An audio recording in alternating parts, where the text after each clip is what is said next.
Rwanda is holding a subdued memorial at the Kigali Genocide Memorial for the 1994 genocide that left about 800,000, mostly Tutsis and also Hutu moderates, dead in just 100 days. Similar events are being held at sites across districts, but they have been restricted to no more than 2 hours. Rwanda has been holding low-key memorials of the genocide following the outbreak of the COVID pandemic.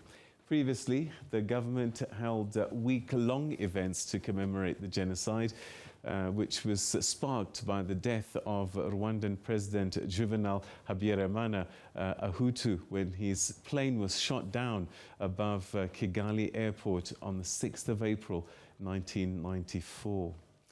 Well, for more on this, we're now joined by Ugandan independent analyst Dr Frederick Golooba-Mutebi to tell us a little bit more as someone who spends a lot of time in Rwanda and Uganda. Thank you so much for joining us and welcome to the program. Thank you, Peter. Just to tell you that I'm also Rwandan, by the way. I'm Ugandan Rwandan. I'm a citizen of Rwanda as well. All right, so this is a story that's close to your heart. It's been 28 years, and I just wonder, as it gets commemorated each year in Rwanda, typically what happens and what do you find people are thinking about in the country at this time? This period is usually a very somber period. There are no festivities of any kind. People are very quiet and contemplative. As you would know, there are many Rwandans who are sole survivors, or who are very few who survived from families of fairly large numbers of people. So it's a period of mourning and remembrance and reflection, and it's a quiet, somber period. People are thinking of what happened and also contemplating about where the country is headed or should be heading in terms of reconciliation and ensuring that never again should there be a genocide in the country. What did the president say today? I guess another reaffirming message, as you suggesting, about where the country is and is going.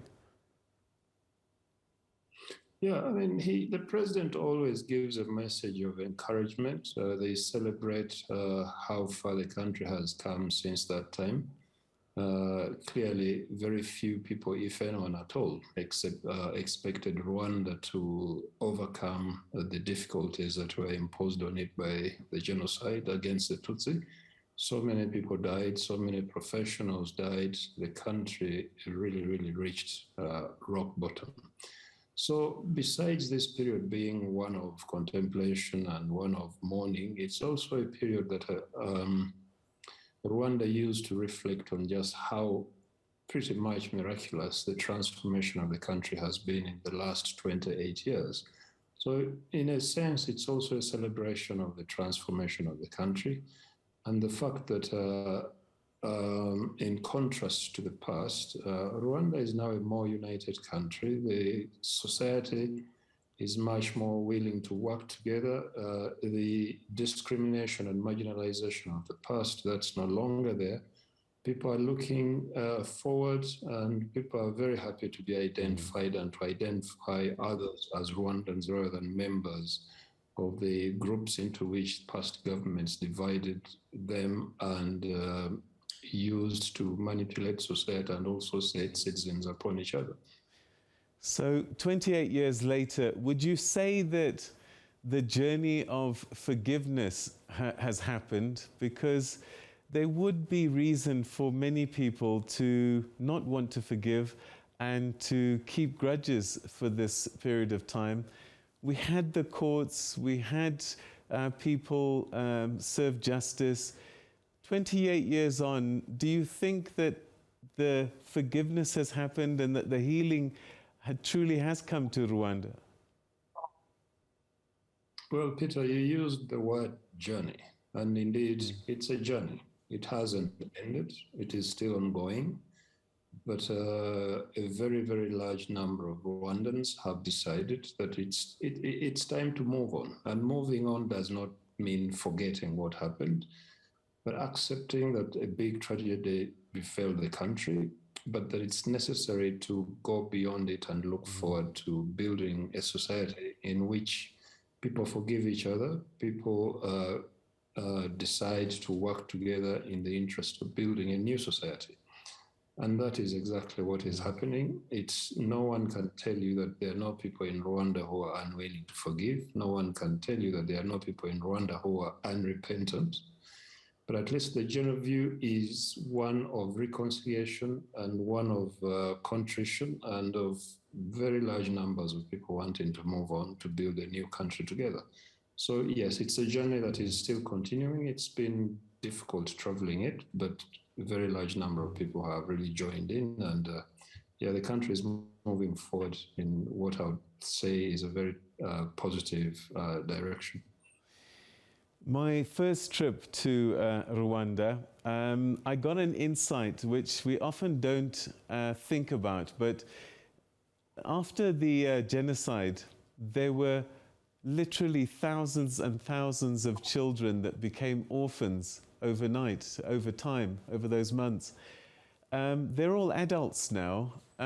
Where are they in terms of perhaps finding their place when you have a whole generation of people that are orphans? Well, some of these young people grew up in families of relatives. Some grew up in orphans. Others were adopted by other people. Some were actually taken out of the country. But as you said, they have now become adults. Many of them have families of their own. They have children. They've married. They have professions. They have trades. They can't overcome, they can't forget or minimize what happened in the past. Some may not have been aware of what was happening at the time because they were very young. Others wouldn't remember what their parents or relatives looked like, but a very large number of them are still in the country. They have become adults and they have joined hands with other Rwandans to build this new society. In which there is a great determination that things of that kind don't happen again. Yeah, but of course, the trauma and whatever other challenges are associated with those events still lives on. And as we said just now, it is a journey, a difficult one, but one that people are determined to keep walking so that eventually Rwanda becomes the new society that everyone wants to see come about and that everyone wants to live in. We started this conversation yesterday with other commentators, and one of the questions I'm going to put to you as well is, do you think enough lessons have been learned about what happened in Rwanda? Because we see quite a lot of polarization, political intolerance, and even xenophobia on the continent. And this can be the spark or the matches, the fuel for a genocide type of event. Yes, and of course, as you know, Rwanda was not the first genocide to happen in the world. There had been other genocides before, and yes, lessons do get learned by those, mainly those who are directly affected. Others who just watch from a distance do not learn the same lessons. Some don't learn any lessons at all. As you would be aware, there are episodes of genocide denial. There are people writing books denying that the genocide happened at all. So yes, there are people who have learned, but I would think that the hardest lessons and the deepest cutting lessons would have been learned by Rwandans themselves who experienced this tragedy directly. But even within the region, there are people who still engage in acts that threaten the stability of their own societies. There are people who are still going around waging war on other communities. There are people who are still going around killing other people. So yeah, lessons do get learned, but not by everybody. And for those who are not very close to the tragedy that happened, they don't learn the same lessons as those who experienced it. President Macron of France in 2021 offered what seemed like some responsibility, France's role in Rwanda's genocide. What do you think that acknowledgement actually means?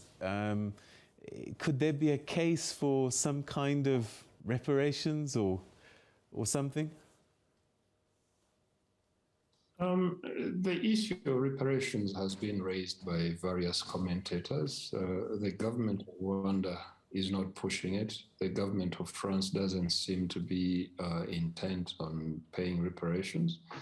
But I think that what President Macron did was to make a gesture that opened the way for a new chapter in Franco-Rwanda relations. Until then, relations between the two countries had been very, very problematic. But since then, it seems like there has been a certain warming up to each other, France acknowledging its responsibility, and Rwanda wishing to accept whether it was an apology or an acknowledgement of responsibility, that's probably the most that they can expect from France, at least for now, and to accept that they are quite happy to work with France along those lines, and to try and create a new relationship in which there is mutual respect and in which France does not engage in activities that might be designed to harm Rwanda's progress, Rwanda's efforts to overcome its very difficult past.